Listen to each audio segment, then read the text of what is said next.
We're in the middle of a short series on things you need to do before you install a new operating system, in particular Windows 10 in this case.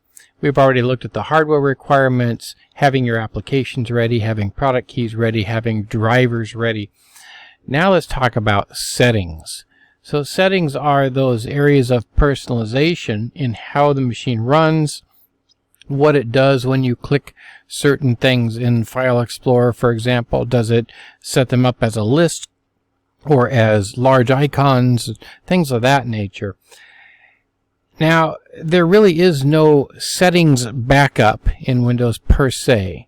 There is a synchronization feature that you can use, but only if you sign in to your Microsoft account. If you're using a local account, you can't do that. So if I'm installing a new clean operating system and I have all the settings on my old operating system, I don't have just a backup per se.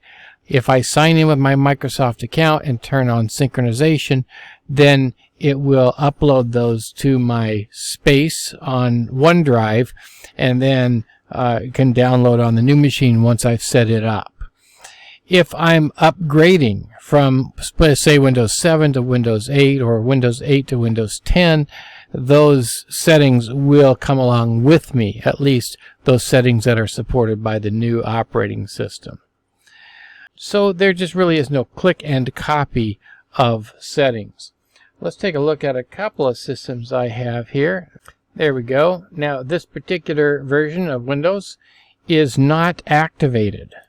And if I go to Personalize, where I can see my settings, I see a message that says you need to activate Windows before you can personalize your PC. So one thing to note, unless you have an activated copy of Windows, you can't do personalization.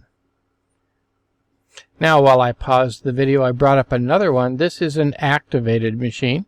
Let's take a look at the Personalize here. And here you see I can personalize stuff. I can also do something called sync your settings. If I click that, it'll say that some Windows features are only available if I'm using a Microsoft account or work account. So in other words, I'm on a local account on this machine right now, so that means I cannot synchronize my settings that way. And as I mentioned earlier, there really is no backup that I can just back up all of my settings.